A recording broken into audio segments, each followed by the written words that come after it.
नमस्कार दोस्तों, स्वागत है आपका friends at preparation YouTube channel पर। और इस चैनल पर मैं लेके आता हूँ रोजाना करंट अफेयर और जनरल स्टडीज से रिलेटेड ये वीडियो, जिसमें मैं बात करता हूँ किस तरह से आप करंट अफेयर और जनरल स्टडीज के पोर्शन को प्रिपेयर कर सकते हैं कॉम्पिटिटिव एग्जामिनेशन के लिए। चलिए स्टार्ट करते हैं क्वेश्चन के साथ। तो क्वेश्चन है आपके लिए, consider the following with reference to the defence acquisition council. यहाँ पे आपके पास क्वेश्चन के अंदर दो स्टेटमेंट गिवन है, ये फर्स्ट स्टेटमेंट है और ये सेकंड स्टेटमेंट है। और हमारी कंट्री में डिफेंस एक्विजिशन काउंसिल जो है उसके रिगार्डिंग में ये दो स्टेटमेंट है, और आपको ये आइडेंटिफाई करना है कि इन दोनों स्टेटमेंट में से करेक्ट स्टेटमेंट क्या है, और करेक्ट स्टेटमेंट के अकॉर्डिंग ही आपको अपना ऑप्शन चूज करना है। तो देखते हैं फर्स्ट स्टेटमेंट। फर्स्ट स्टेटमेंट में बोला जा रहा है, it decide on the new policy and capital acquisition for the three services army, navy and air force only. यानी कि ये जो काउंसिल है डिफेंस एक्विजिशन काउंसिल, ये हमारी कंट्री के अंदर आर्मी, नेवी और एयरफोर्स के लिए काम करती है। और इसके अंदर न्यू पॉलिसी जो फॉर्म करनी होती है, जो बनानी होती है, या फिर कैपिटल एक्विजिशन यानी कि कौन सी मशीनरी या कौन सा वेपन हमारे फोर्स को दिया जाना है, उसके रिगार्डिंग में डिसीजन लेती है ये काउंसिल। स्टेटमेंट 1 में ये बोला जा रहा है। स्टेटमेंट 2 में आपसे बोला जा रहा है, union minister of defence is chairman of the council. यानी कि हमारी कंट्री में जो यूनियन मिनिस्ट्री ऑफ डिफेंस यानी कि डिफेंस मिनिस्ट्री में जो मिनिस्ट्री जो होती है वो इसका चेयरमैन होता है, ये बोला जा रहा है सेकंड स्टेटमेंट के अंदर। ठीक है, फर्स्ट स्टेटमेंट में डिसीजन मेकिंग और पॉलिसी फॉर्मेशन के बारे में बताया जा रहा है। सेकंड में ये बोला जा रहा है कि डिफेंस मिनिस्टर जो हमारी कंट्री के होते हैं वो इसके चेयरपर्सन होते हैं, चेयरमैन होते हैं। अब आपको ये बताना है कि करेक्ट आंसर इसका क्या है। ये चार ऑप्शन है आपके पास। ऑप्शन ए में बोला जा रहा है फर्स्ट स्टेटमेंट करेक्ट है, बी में आपसे बोला जा रहा है सेकंड स्टेटमेंट करेक्ट है, सी में आपसे बोला जा रहा है बोथ 1 और 2 दोनों स्टेटमेंट करेक्ट है, और डी में आपसे बोला जा रहा है नाइदर 1 नॉट 2 यानी कि दोनों ही स्टेटमेंट गलत है। तो करेक्ट स्टेटमेंट आपके अकॉर्डिंग क्या है, क्वेश्चन को अटेम्प्ट कर लीजिए। तो इस क्वेश्चन का जो करेक्ट आंसर है, करेक्ट आंसर इसमें बी है। अब बी क्यों है, अब उसके बारे में समझते हैं। जैसा कि आपने क्वेश्चन से ही समझ गए होंगे कि ये क्वेश्चन पूछा जा रहा है आपसे डिफेंस एक्विजिशन काउंसिल के बारे में।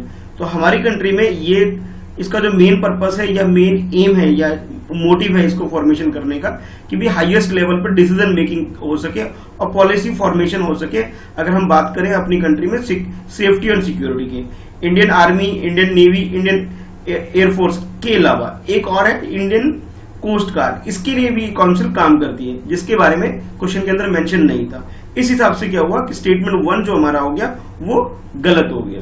क्यों गलत होने की एक सीधी वजह ये है कि इसमें इंडियन कोस्ट गार्ड को मिस कर दिया गया है इसके अंदर। तो इसका मतलब ये हुआ कि जो हमारा फर्स्ट स्टेटमेंट है वो गलत हो गया। अच्छा, उसके बाद देखते हैं सेकंड स्टेटमेंट। सेकंड स्टेटमेंट बिल्कुल सही है, यानी कि हमारी कंट्री में जो मिनिस्ट्री ऑफ डिफेंस है, ठीक है, वो चेयरमैन होता है इस काउंसिल का। जितने भी डिसीजन लिए जाते हैं वो इनके चेयरमैनशिप के अंदर ही लिए जाते हैं। अच्छा, अब थोड़ा डिटेल में जान लेते हैं ये डिफेंस एक्विजिशन काउंसिल है क्या। 1999 में जब कारगिल वॉर हुआ था पाकिस्तान के साथ, उसके बाद ये जरूरत महसूस हुई कि हमारी कंट्री के अंदर इस तरह का एक काउंसिल होना चाहिए, ठीक है, ताकि नेक्स्ट टाइम कभी भी कोई वॉर कंडीशन हो तो डिसीजन मेकिंग प्रोसेस थोड़ा इजी हो और जल्दी काम हो सके, तब लेके आया। और फिर 2001 में से इसको फॉर्म कर दिया गया। यानी कि करेक्ट आंसर जो आपका हो गया, करेक्ट आंसर आपका बी हो गया। बी का मतलब सेकंड ऑप्शन। ध्यान रहे इसके अंदर चारों चीजें आती हैं, यानी कि आर्मी, नेवी, एयरफोर्स के अलावा इंडियन कोस्ट गार्ड भी इसके अंदर आती है। ठीक है, चलिए करेक्ट आंसर आपका बी है। अच्छा, अब देखते हैं नेक्स्ट क्वेश्चन। तो नेक्स्ट क्वेश्चन में आपसे पूछा जा रहा है, identify the location which appeared in the news for the mysterious death of 100 of elephant. अभी रिसेंटली एक जगह की एक लोकेशन काफी न्यूज में है, और उसकी वजह यह है कि उस जगह पर कि 100 से भी ज्यादा जो हाथी है उनकी डेथ हो गई है। तो इस वजह से ये मिस्टीरियस डेथ, ये जो रहस्यमय मौत जो हुई है हाथियों की, इसकी वजह से काफी न्यूज में। आपको वो लोकेशन आइडेंटिफाई करना है, ये किस लोकेशन की इसमें बात की जा रही है। ठीक है, तो चार ऑप्शन है आपके पास। ऑप्शन ए में आपसे बोला जा रहा है कि भी ये जो लोकेशन है वो है ओकोवांको डेल्टा। ओकोवांको डेल्टा जो वहां पे ये लोकेशन है। बी आपसे बोला जा रहा है हुई खा खांग, ये ऑप्शन बी है आपके लिए। और ऑप्शन सी में बोला जा रहा है उदाल वगे, ये ऑप्शन सी है आपका। और ऑप्शन डी में आपसे बोला जा रहा है वायनाड। ये चार ऑप्शन है आपके पास। इन चारों ऑप्शन में से आपको आइडेंटिफाई करना है कि भी ऐसी कौन सी लोकेशन है जहां पे डेथ हो गई है 100 ऑफ एलिफेंट मिस्टीरियस कंडीशन के अंदर। ठीक है, तो एक बार और ऑप्शन बोल देता हूं, ओके वांको delta option A, option B आपके हुई खा खांग, ऑप्शन सी आपके उदालवके और ऑप्शन डी है वायनाड। तो ये 4 ऑप्शन है, क्वेश्चन को अटेम्प्ट करिए। तो इस क्वेश्चन का जो करेक्ट आंसर इसका ए है। ए का मतलब ये होगा ओकोवांको डेल्टा जो है यहाँ पे 100+ हाथियों की, एलिफेंट की डेथ हो गई है। ठीक है, अब लोकेशन की अगर हम बात करें तो ये ओकोवांके डेल्टा जो है ये अफ्रीकन कॉन्टिनेंट में कंट्री है। ठीक है, इस कंट्री का नाम है बोत्सवाना कंट्री के अंदर ये 100+ एलिफेंट की डेथ हो गई। जैसा कि आप लोकेशन देख पा रहे हैं, ये अफ्रीका कॉन्टिनेंट का जो साउथ एरिया है, यानी कि साउथ अफ्रीका से ऊपर जो एक कंट्री है बोत्सवाना, वहां पर एक डेल्टा फॉर्मेशन होता है और इस डेल्टा का नाम है ओकावांको डेल्टा। जैसे कि आप ये डायग्राम देख पा रहे हैं, पिक्चर देख पा रहे हैं, मैंने सर्कल कर दिया है। ठीक है, इस एरिया की बात की जा रही है जो नामीबिया से बाउंड्री टच कर रहा है, अंगोला से बाउंड्री टच कर रहा है और उसके बाद ये जामीबिया से बाउंड्री टच कर रहा है। ठीक है, जिम्बाब्वे से भी ये बाउंड्री शेयर करता है बोत्सवाना। ठीक है, या इस एरिया में ये बात हुई है। अच्छा, ये जो एरिया है, यानी कि मैं ये बात करूं बोत्सवाना कंट्री के अंदर जो ओकोवांको डेल्टा है, ये काफी फेमस है। अपने जो इंडेंजर कैटेगरी में बहुत सारे जो एनिमल है वर्ल्ड वाइड, वो सबसे ज्यादा इस पर्टिकुलर रीजन के अंदर है, जिसकी वजह से ये एरिया काफी फेमस भी है। ठीक है, तो इस वजह से आप ये बोल सकते हो कि ऑप्शन ए जो है हमारा वो करेक्ट हो गया। बाकी आप अगर बाकी स्पीसीज के बारे में जानना चाहते हो कौन कौन, तो ये आपके पास ये देखिए, ये कुछ स्पीसीज हैं जो कि इस एरिया में वर्ल्ड वाइड यही मिलते हैं। ठीक है, तो करेक्ट आंसर हमारा ए हो गया। चलो देखते हैं नेक्स्ट क्वेश्चन। नेक्स्ट क्वेश्चन है आपके लिए, Darbuk Shyok Daulat Beg Oldie road recently seen in the news connect which 2 location. आपको बताना है ये जो रोड है जिसका कि नाम मैं बता रहा हूं, दारुक श्योक बेग दौलत बेग ओल्डी रोड, तो ये बताना है कि ये जो रोड है ये रोड किस 2 लोकेशन को कनेक्ट करता है। ठीक है, दारुक श्योक दौलत बेग ओल्डी रोड। ठीक है, तो 2 लोकेशन कौन कौन सी है जिसको ये कनेक्ट करता है। तो आपके पास जो ऑप्शन है वो ऑप्शन कुछ इस तरह से है। ऑप्शन ए में बोला जा रहा है कि लाहौल स्पीति और किन्नौर को ये कनेक्ट करता है अकॉर्डिंग टू ऑप्शन ए। ठीक है, और ऑप्शन बी में आपसे बोला जा रहा है कि ये जो रोड है ये कनेक्ट करता है लिपू लेक और कैलाश मानसरोवर को, लिपू लेक को और कैलाश मानसरोवर को ये कनेक्ट करता है अकॉर्डिंग टू ऑप्शन बी। और ऑप्शन सी में आपसे बोला जा रहा है कि डोकलाम प्लेटू को नाथुला पास के साथ ये कनेक्ट करता है। और ऑप्शन डी में आपसे बोला जा रहा है कि ये लेह को काराकोरम पास के साथ ये कनेक्ट करता है। तो आपके पास ये 4 ऑप्शन है, 4 ऑप्शन में से जो भी आपको सही ऑप्शन लग रहा है उसके हिसाब से अपने क्वेश्चन को अटेम्प्ट करिए। ठीक है, चलिए आंसर के लिए अटेम्प्ट करिए क्वेश्चन को। तो इस क्वेश्चन का जो करेक्ट आंसर इसका डी हो जाएगा। डी का मतलब ये हुआ कि ये जो दारुक श्योक दौलत बेग ओल्डी रोड है, जिसे शॉर्ट में DSBDO भी बोला जाता है, DSBDO रोड, ये रोड लेह को हमारी कंट्री में JNK जो यूनियन टेरिटरी है वहां पे ये लेह को काराकोरम पास के साथ कनेक्ट करता है। जैसा कि आप ये मैप देख पा रहे हैं, ये लोकेशन JNK का लोकेशन हो गया पूरा, और JNK के अंदर लद्दाख वाला जो रीजन है, लेह लद्दाख वाला जो रीजन है, ठीक है, उसकी हम बात करते हैं डिटेल में। तो उस एरिया में अभी रिसेंटली चाइना के साथ कुछ डिस्प्यूट टाइप का कुछ बात हो गई थी, चाइना हमारी टेरिटरी के अंदर एंटर कर गया था, तो अभी वो इस वजह से काफी न्यूज में है। तो ये लेह जो हमारी कंट्री है, देखिए ये लेह से लेकर ये काराकोरम पास जो है वहां तक ये डिस्टेंस कवर करने वाला रोड है, और ये इसकी जो डिस्टेंस है 255 किलोमीटर इसकी डिस्टेंस है। ठीक है, और इस वजह से ये काफी न्यूज में होने की वजह है, क्योंकि ये इसकी जो लोकेशन ये 40,000 फीट ये जो एल्टीट्यूड, ऊपर की एल्टीट्यूड पे ये श्योक रोड बना हुआ है, और ये इस एरिया में कनेक्टिविटी के लिए काफी इंपॉर्टेंट है, और हमारी कंट्री के लिए ये सेफ्टी एंड सिक्योरिटी के लिए भी काफी मैटर करता है, क्योंकि जितने डिफेंस के लोग हैं यानी कि आर्मी पर्सनल हैं, उनके लिए ये जो व्हीकल वगैरह जो जाता है वो इस रूट की थ्रू ही जाता है। इस वजह से आप ये कह सकते हो कि ये काफी इंपॉर्टेंट है, और चाइना से जो इस पे डिस्प्यूट इस टाइम जो हो गया है, यानी कि जो वॉर कंडीशन हुई थी, उस वजह से ये काफी न्यूज में बन जाता है। ठीक है, तो करेक्ट आंसर आपका क्या हो गया, डी हो गया, यानी कि लेह को काराकोरम पास के साथ कनेक्ट करता है दौलत बेग श्योक दौलत बेग ओल्डी रोड। ठीक है, करेक्ट आंसर हमारा डी है। ठीक है, चलिए देखते हैं नेक्स्ट क्वेश्चन। नेक्स्ट क्वेश्चन में आपसे पूछा जा रहा है with reference to the integrated disease surveillance programme. ठीक है, ये एक प्रोग्राम के बारे में, एक स्कीम प्रोग्राम के बारे में आपसे पूछा जा रहा है। ठीक है, कई बार ऐसा होता है एग्जाम में होता है कि आपको नेशनल और इंटरनेशनल लेवल पे जो भी कोई प्रोग्राम स्कीम वगैरह लॉन्च या चलाए जाते हैं उसके रिलेटेड क्वेश्चन आपसे पूछे जाते हैं। तो उन्हीं में से ये है कि आपको ये बताना है कि ये इंटीग्रेटेड डिसीज सर्विलेंस प्रोग्राम, इसके बारे में आपके पास कुछ स्टेटमेंट गिवन है, ठीक है। आपको आइडेंटिफाई करना है कि इनमें से कौन सा स्टेटमेंट करेक्ट है। तो फर्स्ट स्टेटमेंट ये है और सेकंड स्टेटमेंट ये वाला है। फर्स्ट स्टेटमेंट में आपसे बोला जा रहा है it function under the agency of ministry of health and family welfare, यानी कि हमारी कंट्री के अंदर जो ministry of health and family welfare है, ठीक है, जिसके मिनिस्टर आपको पता होगा डॉक्टर हर्षवर्धन है। हाँ, तो ये बोला जा रहा है कि भाई ये उनके अंडर में ये जो प्रोग्राम है ये लॉन्च हुआ है, उसके अंडर में ये काम करती है, ठीक है, इसकी फंक्शनिंग इसके अंडर में होती है। अच्छा, सेकंड स्टेटमेंट में ये बोला जा रहा है कि intersectoral coordination of genetic disease. Genetic disease का मतलब ये हुआ कि जो वो सारी डिसीज जो कि एनिमल के थ्रू इंसान में फैलती है, तो ये बोला जा रहा है कि intersectoral coordination for the genetic disease is one of the component of the programme, यानी कि इस प्रोग्राम का जो मेजर कंपोनेंट है वो क्या है, जेनेटिक डिसीज है, ठीक है। तो अगर आपको जेनेटिक डिसीज के बारे में डिटेल में पता है तो आप इस क्वेश्चन को बहुत इजीली अटेम्प्ट कर सकते हैं, ठीक है। तो ये दो स्टेटमेंट है, दोनों स्टेटमेंट को ध्यान में रखते हुए आपको ये बताना है कि भाई इनमें करेक्ट ऑप्शन क्या है, ठीक है। तो ऑप्शन ए में बोला जा रहा है कि फर्स्ट स्टेटमेंट करेक्ट है, ऑप्शन बी में बोला जा रहा है सेकंड स्टेटमेंट करेक्ट है, और ऑप्शन सी में बोला जा रहा है कि बोथ फर्स्ट एंड सेकंड दोनों ही स्टेटमेंट करेक्ट है, ठीक है। और ऑप्शन डी में बोला जा रहा है neither one not two, it means कि दोनों ही स्टेटमेंट गलत है। तो करेक्ट स्टेटमेंट क्या है, आइडेंटिफाई करिए। तो इस क्वेश्चन का जो करेक्ट आंसर है, करेक्ट आंसर इसका सी है। सी का मतलब ये हुआ कि दोनों स्टेटमेंट, फर्स्ट स्टेटमेंट और सेकंड स्टेटमेंट, दोनों स्टेटमेंट क्या हमारी, दोनों स्टेटमेंट करेक्ट है। अब डिटेल में जान लेते हैं क्या है ये।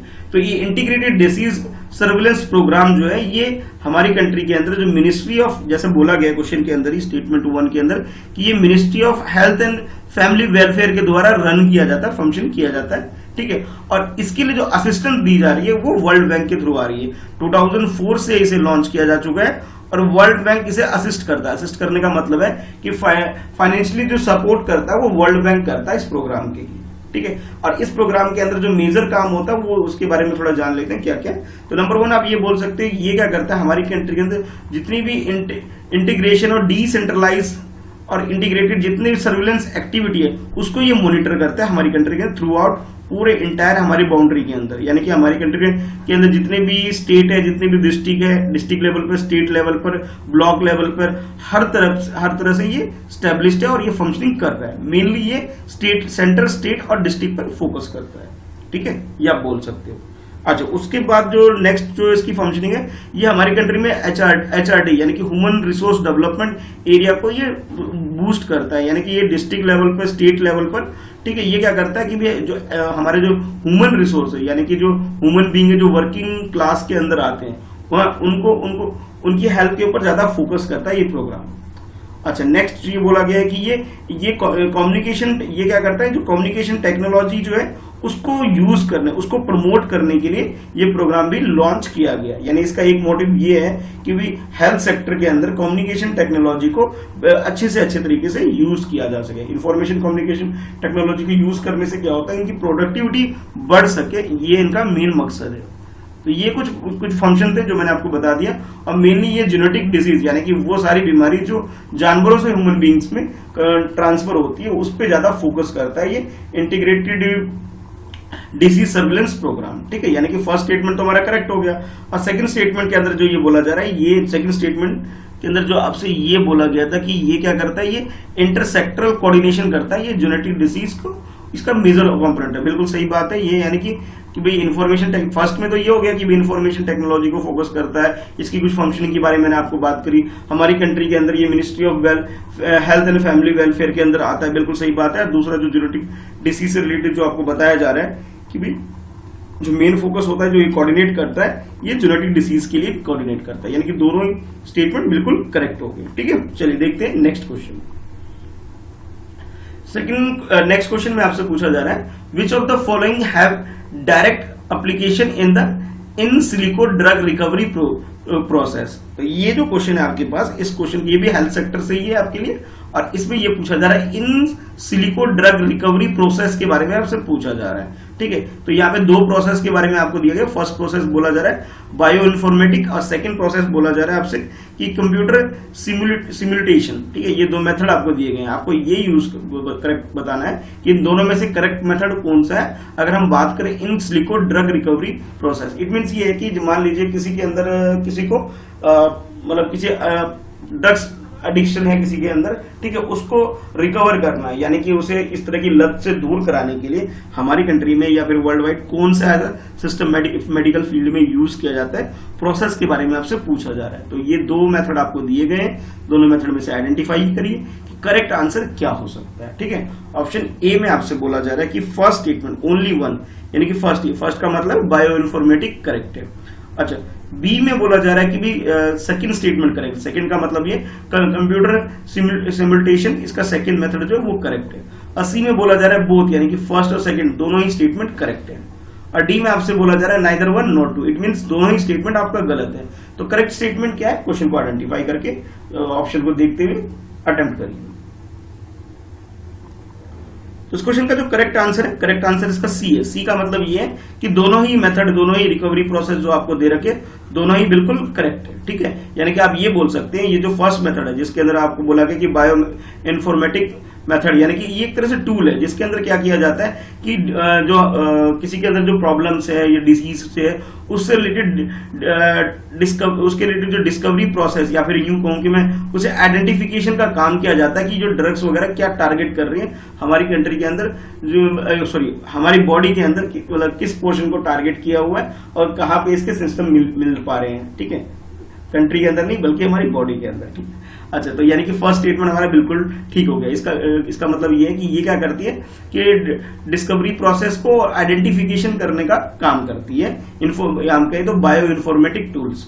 अच्छा, सेकंड जो बोला गया कि कंप्यूटर सिमुलेशन जो इसके बारे में बोला जा रहा है, तो ये क्या करती है, ये एक तरह से इंफॉर्मेशन प्रोवाइड करती है, बाकी जगह के लिए, ताकि एक जगह मान लीजिए एक सेक्टर या एक प्लेस पे कोई रिसर्च हुई है कोई है, तो दूसरे लोग उसको यूज कर सके, ये इसका मेजर काम है। यानी कि आप ये बोल सकते हो ड्रग्स वगैरह जो टारगेट करती है हमारी बॉडी के अंदर, वो हमारे डीएनए, आरएनए या प्रोटीन और इस तरह की जो बाकी चीजें होते हैं एंजाइम्स, उस पर ये अटैक करती है। तो इस तरह की इंफॉर्मेशन को गैदर करना कि भी कहाँ पे टारगेट किया गया, बॉडी को किस पार्ट पे कर गया, इसकी नॉलेज या इंफॉर्मेशन को एक तरह से बाकी जो फार्मास्यूटिकल एक तरह से प्रोवाइड करना, इसका मेन काम है।